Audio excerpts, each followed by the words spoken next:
So you've just been down to your local healthcare professional and they said to you, look, you've got osteoarthritis, your joints decaying. There's not much you can do because you're getting old. You may as well just rest because this is a one-way street towards continual decline. And in time, you're probably going to need to have surgery to fix that problem. You walked away, understandably, discouraged and dismayed because you thought, now your joint is failing. There's not much you can do about it. You're going to continue to become increasingly sedentary, and all of those enjoyable activities that you used to take immense value from, you're not going to be able to do for a long period of time until you get that surgical fix. Those beliefs are incredibly common out there in the community and come from lots and lots of different perspectives, whether that be through healthcare professionals, through friends that you might have that have osteoarthritis that have similar attitudes towards their disease. But by reframing that content about the beliefs and your knowledge and understanding of osteoarthritis, we can definitely change the way you have a perception about the illness and about what you can do proactively about managing this disease and regain control over this condition. Today, that's the topic we're talking about. It's pithy, it's content rich, but it really digs into a lot of those misconceptions and inappropriate beliefs that lead to, unfortunately, continued decline and sedentary behavior. So we're going to talk about those beliefs, talk about reframing those beliefs and the benefits of so doing. And we're doing that with Ben Darlow, who we have the privilege of chatting to today. Ben's an associate professor at the University of Otago and a musculoskeletal physiotherapy specialist based in Wellington, New Zealand. Hello, Ben. Welcome to the show. Thanks very much, David. It's lovely to be here. It's absolutely our pleasure, and really looking forward to having this conversation. I think it'll be incredibly valuable for our audience. But before we get into that, just in an effort to get to know a fellow New Zealander a little bit better, can you share with the listeners a little bit more about your background and what a typical day looks like? Yeah, sure. So I'm from Wellington in New Zealand, but I grew up in Otago in the centre of the North Island of New Zealand by the mountain Ruapehu as well. And so that's also part of, I guess, my identity and whom I am and where I feel like I come from. I'm a physiotherapist by trade, and I practiced solely clinically for, I guess, about the first 15 years of my career. But in doing that, there were questions that came up within my practice that I couldn't necessarily find answers for in the literature. And so at that point, I embarked on doing more research, and particularly at that stage, it was around low back pain and beliefs around low back pain. And that then segued into osteoarthritis, where there are also some similarities in terms of the impact of beliefs on people. And so that then grew into an academic career, I guess. So now I spend 4 days of my week working for a university doing research and teaching, primarily of medical students. And then I still have a day a week that I spend in the clinic where I work as a physiotherapy specialist in private practice. So most of my days are doing academic work, but then I have a real step change on the clinic day where I am just interacting with the person who I'm consulting with at that given point in time. And it's really nice to have that balance, I guess, across my life. And, just drawing upon that, obviously you spent quite a number of years just working in clinical practice, and you've obviously made the conscious decision that you want to continue in clinical practice. Rather than for me to preface the question with an answer, why is that? Look, I think I get quite different rewards from those different areas. And so research is a very long-term game. And often you don't get a real sense of the work you're doing, creating value and meaning for people. Teaching is more of a middle game, I guess, in many ways, and that you can certainly see your students' growth in their knowledge and their interest and engagement, but that's still a midterm strategy that hopefully it's supporting and empowering them to do good work in the future. But then there's the direct interaction with the patients, where you're getting very direct feedback as to, whether or not you're having a positive influence on someone's life. And so I think balancing that out is quite nice, but also all three of those pillars support each other. So there are questions that arise for me in the clinic that then I can think of ways of trying to answer with the research. And then the other way, there are things I learn through the research that I can test through the clinic. And so it comes into a nice ecosystem, but it can be challenging to try and juggle your time at times. Yeah, no, I completely understand. And obviously that's a perspective that I share with you, both in terms of making sure that I continue in clinical practice, but also the struggle to maintain balance and perspective, where you know that a lot of, for example, your academic colleagues that you work with and collaborate with, but ultimately also potentially compete with for grants, are full-time and don't get necessarily distracted by clinical practice nor teaching.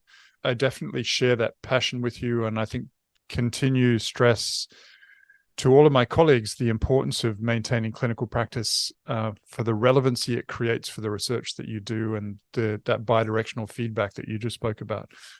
Now, I'm going off on a tangent here, which I do tend to do, but Ben, when you're not at work, what do you enjoy doing?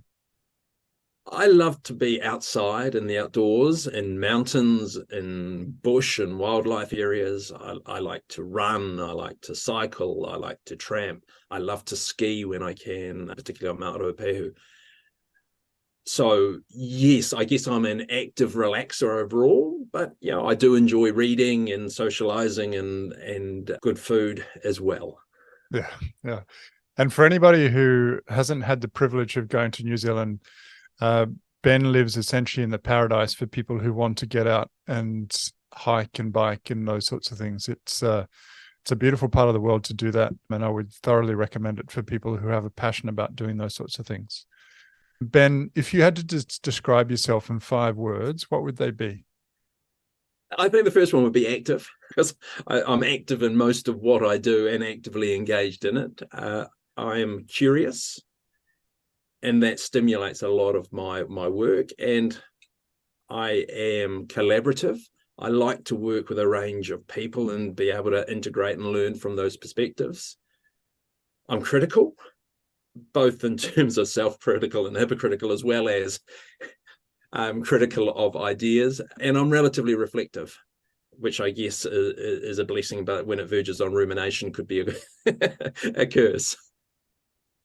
Yeah, I mean, see, you took the positive and negative out of every one of those words as you were describing them. But I think, at least what I've seen from you, I would imagine most of it tends to err on the side of the positive elements of those descriptors. And the conversation that we're about to have really stemmed from some interactions we had recently when I had the privilege to go and visit you and your colleagues at the University of Otago and Dunedin for a workshop that you all organized, that you presented at, about a topic that I think is really, really important for our listeners, about both misconceptions, but also beliefs about osteoarthritis, but also, I guess, ideally what people with osteoarthritis should know. So let's start with the beliefs, Ben, if that's okay. But based upon the work that you and others have done, what do people with osteoarthritis believe? My thoughts, I guess, are primarily informed by qualitative interviews, so face-to-face interviews that we've done with people who live with osteoarthritis, particularly with osteoarthritis of the knee. And the overriding belief that came through was a belief that osteoarthritis is purely a condition of structural deterioration of a joint surface. So people's understanding of the condition was very defined by images of cartilage loss and degradation and joint damage, but also that was a sign of getting old. And so something that indicated to them an age and stage that they were at, or that their joints were at, that may well be different from their own biological age. And because of those two, the combination of those two ideas, there was then this sense, this expectation of progressive degradation of that, and that it was a one-way trip that would only get worse from henceforward, and that people had this sort of a window of time that they wanted to try and make the most of their joint whilst it was still functioning in some degree, but they had a real concern that every time they used the joint, they were compounding and aggravating those factors and therefore shrinking that window of time, with the expectation that eventually they would need their joint to be replaced. And so people were quite high certainty about that and didn't really feel a need for further information to supplement those ideas, because they had such a strong belief that this was the way it was. But then they had some real uncertainty around things like, well, why do my pain and other symptoms vary from day to day or week to week, when my understanding of the joint is that it's, that what I feel directly relates to how that looks? And, what should I do? What can't I do? That wasn't necessarily, they hadn't had good answers on how to best manage their themselves going forwards. Yeah, it sounds like an incredibly negative perception or a misconception, if you like, of that story of decay or degradation, aging and getting old, and obviously that one-way street towards decline, as opposed to what truly is happening. And so that's what they believe. And I would imagine, based upon much of the literature that abounds around this, both from you and others, you might frame much of that belief as myths or misconceptions or inaccuracies about that understanding. But they've obviously developed those beliefs as a consequence of something. Why do you think people with osteoarthritis believe those concepts that you just spoke about? I think a lot of it traces back to us as health professionals, in terms of the models and explanations that we have used historically, that may still be being used in some contexts, around arthritis being a condition of wear and tear. That may have been terms, I think, that clinicians developed from a good intent of wanting to not make it seem as scary as osteoarthritis might be as a term, but at the same point, it communicates to people every time they use their joint, they wear it out. And then going towards the bone-on-bone type descriptions that people get, that then really reinforces that eventually you wear away your joint to being nothing. And so I think those sorts of messages and the focus of health systems very much on providing treatments just for the joint, that is a strong influence on focusing people down to just looking at those things. But there's also the community understandings of the imagery that's put on TV when people are selling medications for joint pain, or even our Arthritis New Zealand ads used to have images of red shards of glass being ground into joints. So that imagery and looking at people's own images with their x-rays and scans reinforces that. But then their lived experience, because based upon those existing beliefs, if then with joint pain you have noises associated with it, you can see how people conflate that into assuming that those noises are to do with causing further damage to their joint. Their experiences when they do more activity load and use their joint more, their pain gets worse, maybe their swelling gets worse. Well, then their lived experience reinforces that idea that using this joint is bad for it.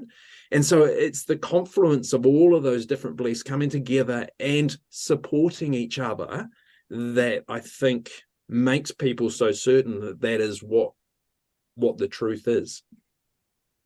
Yeah, I mean, it's obviously a challenging context, which, as you say, is probably being maintained both by health professionals and community perceptions, and will be hard to change. But obviously, we'll get back into that a little bit later in the conversation. But before we do that, just in an effort to, I guess, expand a little bit upon the patient experience, the patient beliefs, but probably more importantly, in the first instance, their knowledge.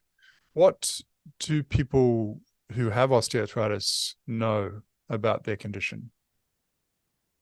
I mean, yeah, beliefs and knowledge are relatively interrelated, I would say. And knowledge is a belief that people feel like there's more evidence that corroborates. And so those beliefs that I talked about, I think most people would view those as knowledge. It's what they know about their knee. But I think people also know that when they're active, they're healthier people. They know that it lifts their mood. They know it's good for their more general health if they're more active and engaged. They know that they enjoy spending time with their friends and whānau. They know that being at work is good for their health. So there's lots of other intersecting areas of knowledge that they hold. But I think the real challenge that people are left with is the trying to balance the knowledge they have about their joint and what they can and can't do or should and should not do, and knowing what else is valuable in their lives and what they'd love to engage in, and having to feel like they're making trade-offs between those two things, I think is what really puts people in a hard position, because they are always feeling like they're sacrificing something that is important to them. And I think for me, that's where I see the real opportunity, with actually a lot of the trade-offs people are making are based upon information that I think we've got different ways of looking at, and evidence that's emerged over time that might actually help them to use that information to make choices that are consistent with their own goals and values. So let's step on from that. And so when you say that they have these misplaced beliefs and their activity and their attitude towards disease stems from that, in your clinical practice, or when you're teaching students, or when you're framing this for the community of people who's trying to better understand osteoarthritis and what we should do, how do you frame this condition, and how do you frame what people should know or believe for osteoarthritis? Yeah, I think the key starting point is that osteoarthritis is a process, not an endpoint. It's a process of joint change, and our bodies change across our lives. And there are changes that occur within a joint that might cause that joint to hurt or to swell or do other things. But because it's a process, and it's something that's been going on for much longer than the joint has been symptomatic in any way, it means it's something that can be influenced by the person, because processes are constantly in flux, dependent upon the way that the system is influenced. And I think looking at it as something that actually has the capacity for the person to have power and autonomy over changing is really important. But also the expanding the understanding of what that process influences away from just those joint surfaces, to broadening out to the other parts of the joint linings, the capsule, and the membranes that create the fluid that helps to feed and nourish that joint, but also the muscles that empower that joint to move and support it, and the nerves that are communicating information from that joint to the brain and back. And all of those tissues are affected by this condition. And that means they're all opportunities to have a positive influence on the condition. And particularly most people have experience of, or understanding of, training muscles to perform better. And so then all of a sudden the opportunities that are available expand, which then changes it from being something whereby the person thinks it could only get worse.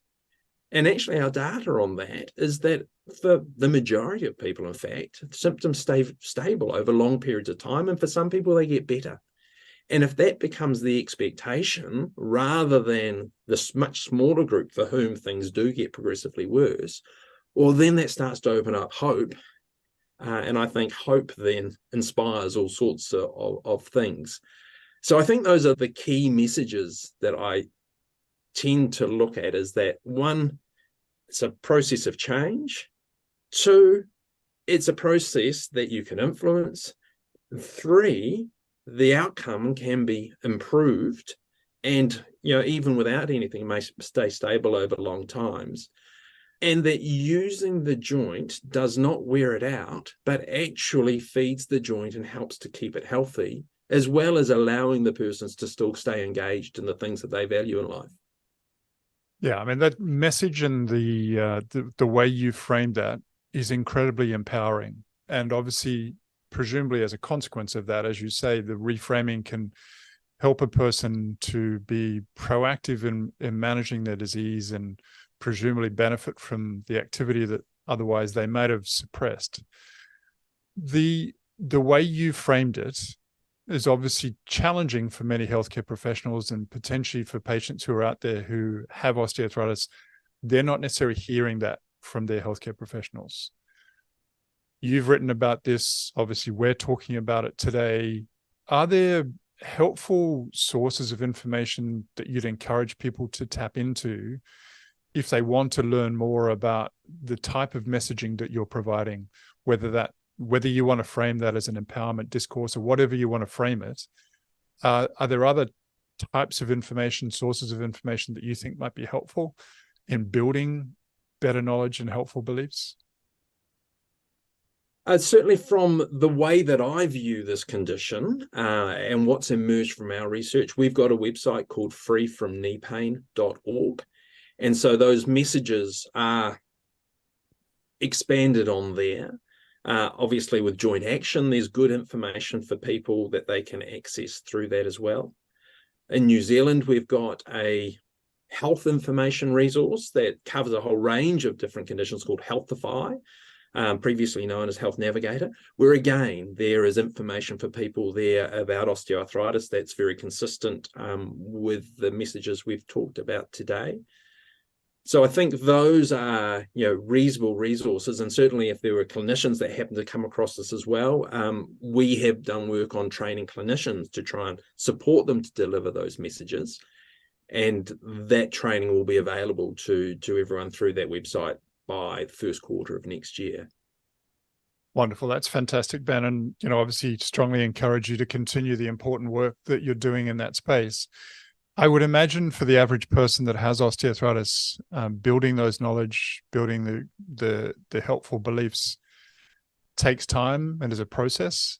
In general, how do you approach supporting a person through that as they're acquiring knowledge and presumably confidence in what their joints can do? Are there things that you do to help a person through that journey, so to speak? Yeah, I think experiential learning is really vital to it. So we need to have an initial discussion around how someone is looking at their condition to understand where the differences are to how I might look at it and explore why aspects of that I look at differently and the information sources I've used to inform that, so that we've got curiosity about maybe this might be something different. And then we can set up some changes in behavior or activity that would support a certain way of looking at this, and then support the person to develop a plan for how they might test those behaviors. And then we can look at, well, what did we learn from that, and adjust and modify based upon that. And so that the person can progressively develop behaviors that work well within their own context and their own lives, but that are likely to move them towards their goals. Yeah, I think that's incredibly important, that it be an iterative process, and that you continue to seek feedback from the health professional that you're engaging with, and not to take the intermittent day that might not be as favorable as a really bad sign that things have deteriorated beyond help, but that potentially might be one of the natural fluctuations or flares that we see in the course of the disease. And if you do some activity and it produces some discomfort around the knee, potentially that's not necessarily a bad thing, but it might just be a sign that you're using muscles that potentially haven't been used that way for a while. So, go back, seek help, seek support from the people who are coaching you through this process, and make sure that you get that feedback in a way that hopefully will help you to foster a very positive journey. So, Ben, what we'll do is we'll include some of those links that you mentioned a moment ago, but another resource that people may find helpful in this regard is a conversation I had with Samantha Bunsley about that impairment versus empowerment type discourse that we mentioned a moment ago that people might want to tap into. But is there anything else that you want to mention about the topic before we move on? No, I think we have covered that relatively well. I guess my encouragement to people is that, when thinking about what you just said about, continuing to seek feedback from clinicians, I would hope that people's clinicians are continually seeking feedback from them to enable them to individualize what they're providing, because people are not all the same, and what works for one person would work quite differently for another. But also to mention to your clinician if they are saying things that are inconsistent with some of those resources that we've directed people to, because that then gives the clinician an opportunity to explore whether or not the models that they are using are being interpreted in the way that they intended, or whether there are different ways that they could go about explaining things, so that we can all support the community to look at things differently. And same with interactions with your family and relatives and friends, because often we all focus, as humans, we're very biased towards minimizing threat and looking for negative stuff. And helping them to look at things in different ways then means that that very negative, vicious sort of cycle we talked about earlier of everyone reinforcing negative beliefs, we can all play a role in influencing to move towards more positive ones. Yeah, I think that's really helpful, and particularly with some of the resources that you mentioned a moment ago about helping health professionals to use a dialogue or discourse that's actually helpful in promoting some of those beliefs. Can come from patients providing those suggestions to the healthcare professionals that may be at this point in time reinforcing those more negative beliefs or behaviors. So Ben, in large part because I'm inquisitive to learn about many of the people that I have the privilege to speak with, but if you could do anything to improve health and healthcare, what would you choose to do? Essentially, you had the magic wand, funding was limitless. It's your choice. What would you do? I would support and enable everyone to enjoy physical activity across their lifespan, because I see that as being such a vital part of whom we are as humans and keeping us healthy and enabling people to manage so many different aspects of their health. And we're not just talking about physical health, we're talking about mental health and social health, community health. So I think that would be the thing that I would, most like our health system to put a lot more emphasis on than it currently does. Yeah, I would similarly love to see that happen. Any thoughts or suggestions as to how you move a health system away from reacting to illness and chronic disease to one where it's proactively supporting people to promote health? I think I've also got an interest in interprofessional practice. So bringing different disciplinary skill sets and expertise together. And I think one of the challenges with government is that our health department is completely separate from our education department and completely separate from our social support agency. And the mechanisms by which the health system would be able to deliver that, they can't do it within hospitals and within clinics. It has to be done out in communities, it has to be done earlier in life. And so, I think it would be to try and support more interaction and interdisciplinary support and sharing between those agencies so that they can all lift up the community together, rather than just being mandated to focus only on their own budgets and what they do. Because I think that siloing of things, although it may make the accounting easier, it makes the product much worse. Yeah, no, I think if we can change behaviors from a much earlier age, whether that be through education or community initiatives that improve determinants of health, I think will ultimately make a huge difference. And also involve more of the community in designing those solutions and what works for them.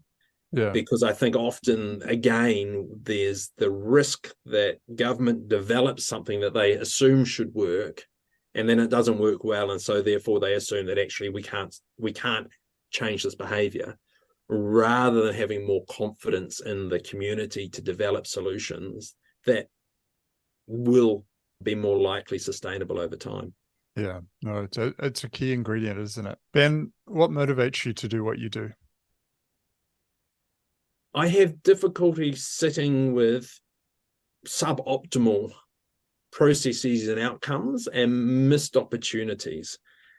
And I see there is just so much opportunity to improve people's health and their lives and their enjoyment thereof, that I see it as a real privilege to have the opportunity myself to influence that in a range of ways through those different areas of practice that we talked about earlier in the interview. So it's the seeing the opportunity and then seeing movement towards, I guess, that, really keeps me motivated to keep doing what I do. And the wonderful people whom I work with along the way, whether they be patients or students or academic colleagues. Potentially a segue that wasn't intended from your response there, Ben, but with health professionals, obviously our focus is on individual prescriptions, and we treat each person hopefully as an individual that presents to us and tailor management according to what they present with. What proportion of care in our community, and whether that be provided by healthcare systems, by individual health professionals, should be focused towards individual care as distinct from policy change to lead to improved community health, behaviors in schools, changes in education? How much of our attention should be being targeted towards things that happen at a macro scale rather than down on the micro individual patient? That's a really tough question. I think I would love it if each community clinician was resourced so that 20% of their time was focused on doing work to improve the health of their community rather than doing work to support individuals who are in health need. But my caveat in saying that is I don't know of a community clinician who could meet the health need in their population in 80% of the time they currently have available, because they couldn't do it in 150% of the time they have available. So if the health system was going to realize that opportunity of improving community health and the long-term gains in terms of reducing the cost of ill health, it would need a massive bump in funding to enable that crossover period to occur whilst those new initiatives are being developed, but the existing health need that has grown over the last decades is still being supported. But I think that in the same way that me having my 20% of my time I spend with patients in the clinic really keeps me grounded in what I'm doing and why I'm doing it, I think having 20% of a clinician's time in their community would keep them grounded in what they're doing and why they're doing it, and connected to that community so they much better understand the context within which their patients live, and therefore how to best support them to be, live their best lives within that context. Well said, and hopefully something like that can come to pass in our lifetime, Ben. But obviously, while we continue to pontificate, we're probably using up some of that 20% that we'd otherwise be out in the community. In closing, Ben, is there any one piece of advice, knowledge, or wisdom that you'd like to impart for people living with osteoarthritis?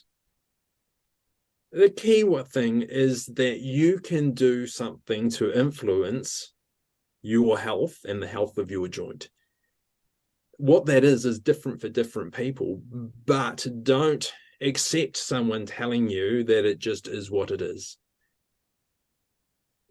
Yeah, that's a great way to close, because I think unfortunately at this point in time, many people's beliefs that stem from some of the misconceptions that are spread through healthcare professionals in particular lead to a passive approach to the management of their disease. And I think there's a lot of things that could be improved by a more proactive, empowering approach. Ben, thank you so much for spending a little bit of time with us, sharing your insights and knowledge that you've made a massive contribution to for osteoarthritis. And hopefully our audience will have gained immensely from your sharing that with us today. Well, thanks very much, David. I really enjoyed the conversation. So I hope you found that discussion today helpful, both in terms of potentially reframing unhelpful beliefs that you might currently have about osteoarthritis, and hopefully doing so in a way that's empowering towards you taking more active control over this disease, osteoarthritis. It's not a one-way street. It's not one of continued decline. And for the vast majority of you who are out there, if you empower yourself with appropriate beliefs and knowledge, you can make a massive difference to the course of your disease. These are simple concepts that oftentimes take a while to grapple with. But as long as you do attain some helpful beliefs, follow those with purposeful activity to help yourself and the disease that you're trying to manage, it will lead to better outcomes longer term. So we'll include a lot of the links that Ben shared with us today in the show notes. Again, really hoping that the content that you're finding in the podcast is helpful for you living with osteoarthritis. Thank you again so much for your continued support, and we look forward to talking to you again relatively soon. But between now and then, please do take care of yourself. Thanks for listening to Joint Action with David Hunter. If you like our show and want to know more, visit www.jointaction.info. If you have any questions, you can email us at hello@jointaction.info and follow us on Twitter @jointactionorg. This podcast was hosted by David Hunter, edited by Vicky Duong, music produced by Jordan Hunter. The information posted on this podcast is not intended to diagnose, treat, cure, or prevent disease. Anyone seeking medical advice should consult a health professional.